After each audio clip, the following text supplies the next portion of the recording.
Hello, everyone. My name is Robert Hugh Morgan. I'm the University Organist at Stanford University, and I'm delighted to welcome you to this week's recital. Over these weeks, I've been performing for you the 6 sonatas of Bach, and today is the last of those. These sonatas, sometimes referred to as trio sonatas, are some of his trickiest organ works, in spite of their only being written for 3 voices, one in the right hand, one in the left hand, one in the pedals. We know that these were designed as teaching works for his eldest son, Wilhelm Friedemann Bach. Here's a quote from Bach's first biographer, Johann Niklaus Forkel, and I quote, "Bach composed them for his eldest son, Wilhelm Friedemann, who by practicing them prepared himself to be the great organist he later became. It is impossible to say enough about their beauty. They were written when the composer was in his full maturity and can be considered his principal work of this kind." Unquote. These sonatas were completed by Bach in the late 1720s. By this time, he was now working in Leipzig as Kapellmeister, or organist director of music, of St. Thomas's Church, the Thomaskirche. Luckily enough, the sources of these sonatas are all autograph sources. They are all written in Bach's own hand.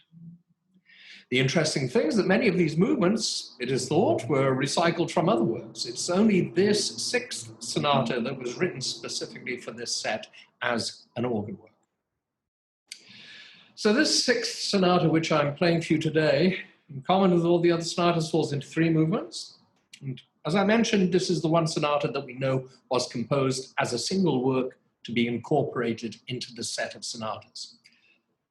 Also, I believe it's the most instrumental of the 6th. To me, there's so much here that just speaks as it being a work for like 2 violins and cello.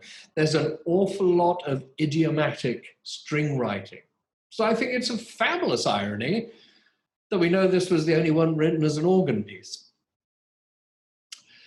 The opening movement begins, quite unlike the others, with the 2 upper voices playing in unison, but then is followed by repeated but very close repetition of downward arpeggiated motifs.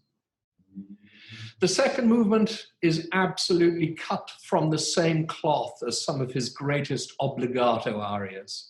I ask you to go and listen to the great aria Erbarme dich from the St. Matthew Passion, or Zerfließe mein Herz from the St. John Passion, and then listen again to this Largo. You'll see what I mean. It's just sublime music. In complete contrast, the final Allegro is full of life and energy. Once again, it does contain that idiomatic string writing that I mentioned earlier. The vivacious air which permeates this entire movement drives it to such a high-spirited conclusion, bringing not just the sonata, but the set of all 6 sonatas to an enormously bright conclusion.